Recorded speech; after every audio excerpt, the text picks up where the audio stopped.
Irmãos, olá, a paz do Senhor Jesus Cristo. Quem vos fala aqui é o pastor Edson Ramos. Estamos mais uma vez entrando em uma reflexão da palavra do Senhor, em um momento de meditação devocional. E eu quero desde já pedir aos irmãos que se inscrevam em nosso canal, que marque lá, no sininho, que nos acompanhe aí para a glória de Deus e que a palavra de Deus fale maior ao vosso coração. Eu estarei ministrando hoje a segunda parte da mensagem, que o tema é Muda a mente para mudar de vida. Estaremos entrando aqui na segunda parte. Ministrei a primeira parte. Se os irmãos quiserem, procura aí o nosso link, que eu vou estar colocando aí nessa mensagem. Temos a primeira parte dessa mensagem. Agora vamos estar entrando na segunda. Mas primeiramente vamos orar ao Senhor para que Deus fale aos nossos corações. Amém? Senhor Jesus Cristo, eu peço perdão, Senhor, por meus pecados, pensamentos, palavras e obras. Fale conosco através da Tua palavra. Abra a nossa mente. Abra o nosso entendimento para entendermos a Tua palavra. Eu me lembro que muitas das vezes eu orava a Ti, clamando: Deus, abra minha mente para que eu entenda a Sua palavra, porque eu não compreendia o que os pastores pregavam e o que eles ministravam. Mas o Senhor abriu a minha mente e me fez entender a Sua palavra e me fez pregador da Tua palavra. A Tua palavra diz lá na Epístola de Tiago 1,5: peça a Deus sabedoria e Ele vos dará. Abençoe Teu povo, que essa palavra entre nesse lar, nesta casa, nesse quarto, aonde essa pessoa estiver ouvindo, no presídio, na rua, no carro, no Uber, no ônibus, no trem, no avião, onde estiver ouvindo, Pai, a Tua palavra alcança essa pessoa. Que essa pessoa seja tocada pela Sua palavra, em nome de Jesus Cristo. Amém? Irmãos, eu tenho o costume de sempre estar anotando as ministrações.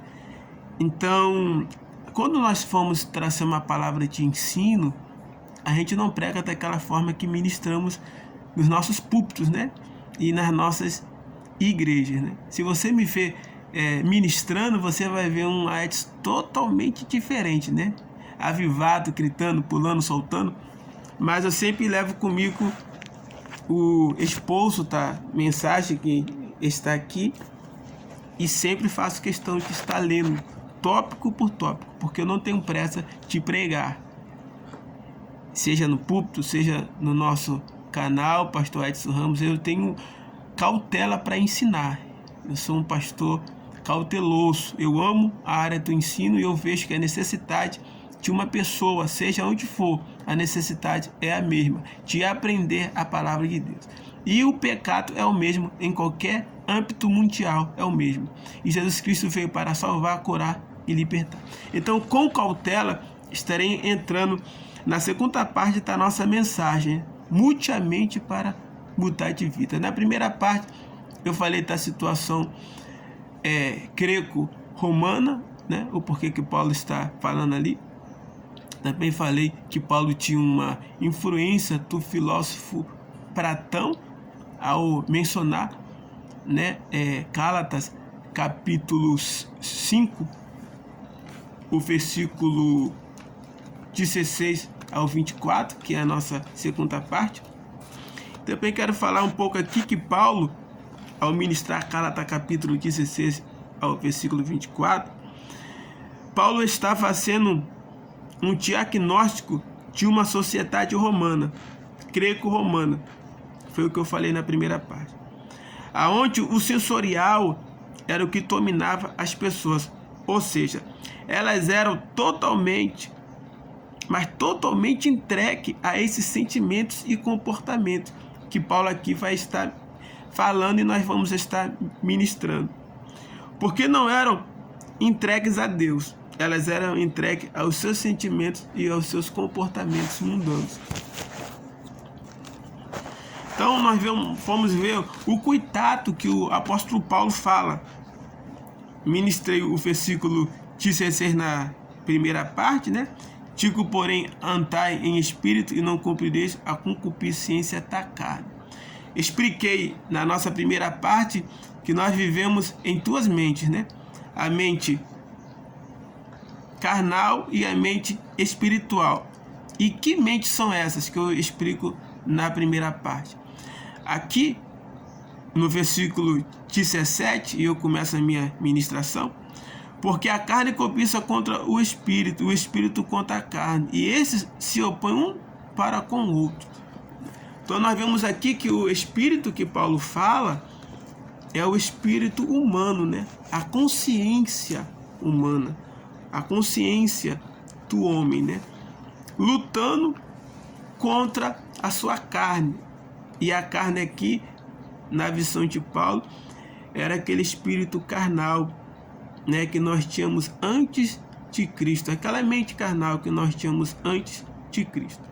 Então, há uma luta de termos um espírito, uma consciência para com Deus pura e santa, e lutamos contra, né, aquele espírito, aquela consciência, aquela mente carnal que nos atormenta. E aí nós vamos entrar em um colapso, né, de uma luta espiritual, de uma batalha de mentes espiritual. Vemos aqui no versículo 17, Paulo vai falar porque a carne cobiça contra o espírito, né? A carne, pensamentos, vontades, necessidades e desejos carnais sempre vão lutar contra o espírito, né? Contra a nossa mente que quer se voltar-se para Deus. Porque o que é transformado em nós é o nosso espírito humano. Paulo vai falar lá em 1 Tessalonicenses 5, 23, ele vai falar: e sejais santificados o vosso espírito, alma e corpo. Então Paulo vai revelar aí que o homem, ele é tricotômico, 3 em 1. Então quando Deus atrapalha na vida do homem, ele vai atrapalhar de dentro para fora. Por que Deus vai atrapalhar de dentro para fora? Porque lá em Gênesis capítulo 2 diz que Deus fez o homem uma alma vivente, ou seja, Deus conhece o homem por dentro, que é o espírito humano, que é a consciência humana. Deus te conhece lá dentro, Deus conhece a tua dignidade. Ainda que a sua reputação não seja uma das mais boas, né? As pessoas vão falar de você, as pessoas vão defamar você, as pessoas vão acusar você, a sua reputação não pode ser boa, mas a sua dignidade é. Por quê? Porque Deus te conhece por dentro. A Bíblia vai falar, Salomão vai falar lá em Eclesiastes 7:29. Salomão vai falar: Deus criou o homem reto, mas ele se meteu em muitas malícias. Então Deus conhece o homem por dentro, a retidão que há nele, porque foi Deus que criou. Há pessoas que não conseguem ser libertas porque elas falam: mas como eu? Mutar como? Como que eu vou mutar? Eu sou isso, eu sou aquilo, eu faço aquilo outro, eu mato, eu me prostituo, eu adultero, eu fumo, eu bebo. Mas não é você que vai se libertar. Essa obra de libertação, essa obra de mudança em nós, quem faz é o Espírito Santo de Deus, quando ele conecta com o espírito humano. Mas como assim, Edson? Jesus Cristo nos fala dessa grande obra ministrada em nós pelo Espírito Santo. Por favor, abra a sua Bíblia. No Evangelho de João, capítulo 16, versículo 8, Jesus vai falar assim: e quando ele vier, convencerá o mundo do pecado e da justiça e do juízo. Do pecado, porque não crê em mim; da justiça, porque vou para meu Pai e não me vereis mais; e do juízo, porque já o príncipe deste mundo está vencido. O versículo 6: antes, porque isso vos tem dito, o vosso coração se encheu de tristeza. O versículo 7: todavia digo-vos a verdade, que convém que eu vá, porque se eu não for, o Consolador não virá a vós, e eu vos enviá-lo-ei. Então o Espírito de Deus foi enviado, foi derramado sobre nós, lá em Atos capítulo 12, cumprindo a promessa em Joel capítulo 2, versículo 28, uma promessa feita em Joel há aproximadamente 743 anos atrás, né? Lá em Joel, o profeta Joel fala da descida do Espírito Santo 743 anos antes da manifestação de Atos 2. E nós vemos esse derramado do Espírito em Atos 2 e vemos também a manifestação de Deus em nossas vidas. Então, o Espírito Santo de Deus se conecta ao nosso espírito e é aí que começa uma luta, ou seja, o Espírito Santo de Deus convencendo o espírito humano a servir a Deus, para que o espírito da carne que está em nós, que é um antigo homem, seja disperso, seja abolido, seja tirado de nós. Então nós só podemos vencer a carne pelo poder do Espírito Santo atuando no espírito humano que é em nós. Pastor Edson, o que é o espírito humano? É a nossa consciência. O apóstolo Paulo vai falar isso. Por favor, abra sua Bíblia. Romanos capítulo 2, versículo 14 e versículo 15. Romanos 2, 14 e 15. Porque quanto os gentios que não têm lei, fazem naturalmente as coisas que são da lei, não tendo eles lei para si mesmo, são lei. Paulo está falando aqui que pessoas que não conhecem a Deus praticam a palavra de Deus e serão salvos por causa disso. Os quais mostram a obra da lei escrita no seu coração, testificando juntamente a sua consciência e os seus pensamentos, que acusando quer defendê-lo. Então vamos aqui para o versículo 14, para ninguém falar que o pastor Edson está pregando heresia. Tem pessoas que nunca ouviram falar de Jesus e serão salvas. E tem pessoas que ouviram falar de Jesus e vão para o inferno, porque não guardaram a palavra de Deus. Mas pastor Edson, como é que tu me prova isso? Como é que o senhor me prova que pessoas que nunca aceitaram Jesus, irmão, eu estou falando aqui, pessoas que nunca fizeram uma profissão de fé, porque não tiveram a oportunidade, elas serão salvas. Sabe aquelas pessoas que morreram antes da manifestação de Cristo, que nunca ouviram falar da palavra de Deus, que não tiveram acesso, mas as suas obras foram dignas de salvação, elas serão julgadas e serão salvas. Mas Edson, como é que tu me prova isso? Eu provo aqui em Lucas capítulo 16, versículo 19, quando Jesus vai falar a parábola do rico e de Lázaro. Isso aqui não é um mito, isso aqui é uma realidade, porque o texto vai começar assim, Lucas 16, 19. Ora, havia um homem rico. Esse texto aqui, ora, havia um homem rico, se você prestar atenção, ele vai ocorrer aqui também em Jó, capítulo 1. E eu quero te explicar o porquê que vai ocorrer em Jó, capítulo 1, e o porquê que está ocorrendo em Lucas 16, 19, a parte A do versículo. Jó, capítulo 1, versículo 1. Havia um homem na terra de Uz. O porquê que em Jó fala que havia e aqui Jesus fala que havia? Porque Jesus está comprovando a veracidade que realmente existiu, de que realmente não é um conto, mas é um fato. Então esta parábola aqui é uma realidade e nós temos que crer nela, porque é o próprio Cristo que está falando, é o próprio Senhor, o Criador da terra e do mar. Porque eu já ouvi pessoas falando que essa parábola do rico e Lázaro é mentira, é miticismo, é lenta. Não, o texto já começa nos confirmando. Ora havia, ou seja, Jesus está falando, em verdade vos digo. E o que me chama a atenção é que os dois morreram, tanto Lázaro como o rico, mas nenhum deles fizeram profissão de fé, nenhum deles aceitaram Cristo. E se você continuar lendo Lucas 16, versículo 19 em diante, você vai ver que um vai para o Seol, porque a palavra inferno, irmãos, ela não existe no original hebraico. Isto foi uma palavra criada pela igreja romana, católica romana. A palavra inferno ela não existe. Existe Seol, Hades, lugar de sepultura, lugar de morte, como está em Lucas 16, 19 em diante. Então ali vai nos mostrar que um foi para o Seol, que foi o rico, e o outro foi para o paraíso, seio de Abraão.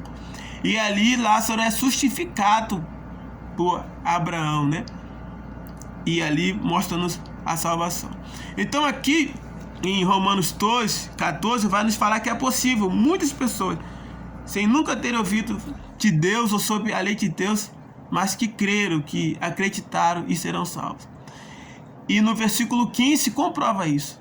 Como que essas pessoas que não ouviram falar de Deus serão salvas? Versículo 15. Porque elas têm o espírito humano, a consciência, que ora te vende e ora acusa. Você não precisa ser crente para saber o que você faz de errado. Tá certo ou não. Você não precisa ser crente. A sua mente vai falar, você tá errado. Você tá certo. Então é isso que Paulo está falando em Romanos 2,15.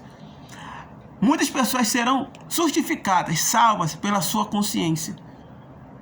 Porque elas evitaram o erro, evitaram a imoralidade e muitas outras coisas sem terem o conhecimento devido da palavra de Deus. E serão salvas por isso. Então não cabe a nós julgar quem vai ser salvo ou não, porque não pertence a nós isso, pertence a Deus. Porque a Ele é a honra e a glória para todos sempre. Mas vamos voltar lá para o nosso estudo em Gálatas, porque eu tenho o costume de entrar em um assunto e explicar detalhadamente para não haver dúvida. E alguns irmãos falam, pastor Edson, eu quero que o senhor me explique um versículo e o senhor quer me pregar a Bíblia toda. Porque a gente vai passando pelos tópicos e vai mostrando a necessidade, a veracidade, a evidência da palavra, né? Então nós vemos aqui, como eu falei na primeira parte, que o primeiro grupo de pecado apresentado pelo apóstolo Paulo são pecados relacionados ao sexo, prostituição, impureza e lascívia. Nós vemos Paulo falar sobre isso no versículo 19. E eu trago essa explicação na primeira parte, né? A nossa luta para que haja uma mudança em nós, a nossa vida moral tem que haver uma mudança. Porque se você ficar pensando em sexo 24 horas, tu só vai querer sexo. Ficar pensando em prostituição 24 horas, tu só vai querer prostituição. Eu me lembro que quando eu tinha 13 anos, um irmão da igreja chegou para mim e falou assim, Edson, tira o sexo daqui e coloca lá aonde ele tem que ficar. Não deixe que os maus pensamentos tomem a sua mente. E eu guardei aquilo para mim. Eu absorvi aquilo para mim. Então toda vez que eu pensava alguma coisa assim, que às vezes me deixava alucinado, eu, sai daqui, vai lá pro teu lugar, que no tempo certo tudo vai estar certo. Amém? Para a glória de Deus. Então nós temos aí essa questão de relacionamento, né? Que é uma questão muito séria e temos que tomar muito cuidado na questão moral. Na questão moral. Vemos aqui agora a segunda parte da nossa mensagem, né? Mudar a mente para mudar de vida, que não está no nosso primeiro vídeo. Está aqui para frente, são coisas novas e eu já vou estar terminando. Paulo vai falar do pecado relacionado à nossa falta de fé. Paulo fala sobre 2 pecados relacionados à nossa falta de fé. Que nós vemos aqui, que é uma coisa muito séria no versículo 20, né? A idolatria e a feitiçaria são pecados relacionados à nossa falta de fé. A palavra idolatria é composta por 2 palavras gregas. Primeira palavra, etu. Etu significa eu vejo. E latria é adorar. Então, seja, eu vejo a idolatria ou eu adoro a idolatria. Então, são pecados que nos levam para fora da presença de Deus. Pecado de idolatria, né? Há muitas pessoas que têm esse pecado em suas casas, em sua mente, em seu coração. Eu me lembro que quando eu era adolescente, que eu entrava nos quartos dos meus amigos, amigas, elas tinham aqueles posts, né? De atores, né? Foto de imagem para tudo que é canto. Não era uma idolatria, era um esterismo tremendo, né? Enquanto eu estava buscando a Deus, orando, jejuando, buscando pelos sons espirituais, e os meus colegas, né? Nenhuma idolatria tremenda. Então nós temos que tomar cuidado com a novela, com os filmes, com os atores, né? Com as celebridades, né? Tem pessoa que ela não sabe, mas eu quero falar aqui algo muito forte. Toda idolatria leva à prostituição. Toda idolatria leva à prostituição. Se a pessoa tiver essa oportunidade de encontrar aquele ator, atriz que ele venera tanto, né? Tem uns que sim e outros que não ia perder a oportunidade de ir para a cama com ele, de ir para a cama com ela. Porque a idolatria mexe muito com a nossa área sexual, com a nossa área sensual, sensualidade, né? No mundo da celebridade há muita sensualidade. E a sensualidade mexe muito com o homem. Então é esse pecado que nós temos que tomar conta. O pecado da sensualidade, né? Isso serve para todos nós. Os irmãos que postam aquela foto sensual, né? No Face, as irmãs com as fotos sensuais, né? Hoje, o pecado do século XXI é a sensualidade. Aonde você olha, você vê sensualidade. Na televisão, no filme, na rua, em casa, no trabalho, é a sensualidade. A forma que se fala, a forma que se olha, a forma que se vê, a forma que se toca, né? A forma que as pessoas pensam. Às vezes você quer transmitir uma coisa, a pessoa já pensa outra, que tu tá dando motivo, que tu tá dando mole, que já se interessa, porque a tentação está aqui para ali. Quando tu vê, papum. É coisa de segundo. Então nós temos que vigiar com a sensualidade. O pecado da idolatria e o pecado da feitiçaria. A palavra grega para a palavra feitiçaria é farmakeua. Lembra o que é farmakeua? Significa farmácia. Os primeiros feiticeiros, eles manipulavam as trocas para ter sentidos. Assim eles se sentiam na sua área sensorial o poderio de incorporamento de espíritos e demônios. Então a palavra feitiçaria vem de farmaqueia, farmácia, né? Trocas, né? E aí por aí vai, onde as pessoas usavam isso para manipular outras, né? Feitiçaria. O terceiro grupo de pecados que Paulo vai apresentar está relacionado também a relacionamentos, né? Vai falar também sobre comportamentos. E isso Paulo vai falar então no versículo 20, Gálatas 5, versículo 20. Pecados relacionados a comportamentos. Em relacionamento, Paulo vai falar inimizade, porvia, emulação, iras, pelejas, dissensões e heresias. Meu Deus, é forte, né? Pecados que nós temos que tomar cuidado. Pecados de relacionamento, né?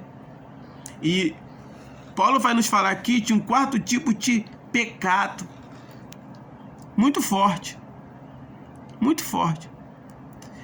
Que quer dizer invejas, homicídios. É o pecado da ira, do ódio, do sentimento de vingança que muitos de nós temos. O quinto pecado que Paulo vai falar aqui no versículo 21 de Gálatas 5 é sobre vício, bebedice, glutonarias e coisas semelhantes a estas, acerca das quais vos declaro, como já antes vos disse, que os que cometem tais coisas não herdarão o reino de Deus. Mudar de mente é necessário. Mudar a mente para mudar de vida. Tem muitas pessoas que têm problemas, né? Problemas gravíssimos. De vingança. Raiva, um ódio, né? Não pode fazer qualquer coisa que a irmã já está com ódio, já está com raiva, já quer matar. Versículo 21. Irmãos, né? Problema de inveja, né? Eu canto melhor do que ele, eu prego melhor do que ele, eu sou um bom profissional. Quantas vezes eu estou na minha área, né, trabalhando, e eu ouço quem vir fazer uma queixa para mim e falar, eu sou um bom profissional, eu sou melhor do que ele. Isso é inveja, né?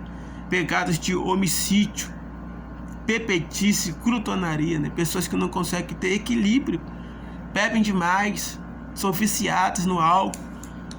Glutonaria, pessoas que comem demais, né? De uma forma incrível, né? Não consegue ter controle sobre o seu corpo. E Paulo, no versículo 22, ele vai falar: mas os frutos do Espírito é amor, gozo, paz, longanimidade, benignidade, bondade, fé, mansidão, temperança. Contra essas coisas não há lei. Então, quando você começa a trocar um pensamento pelo outro, tá certo. Quarto que eu vou te falar e eu encerro aqui. Pensamento, você não consegue parar ele, impedir ele, mas você consegue mudar. Então, mude os teus pensamentos maus por pensamentos bons. Mude a sua mente e você vai mudar a sua vida. Transforme os seus pensamentos, porque a nossa mente cresce gradativamente. Que Deus em Cristo vos abençoe. Aqui quem vos fala é o pastor Edson Ramos. Que essa palavra possa lhe alcançar em nome de Jesus. Amém.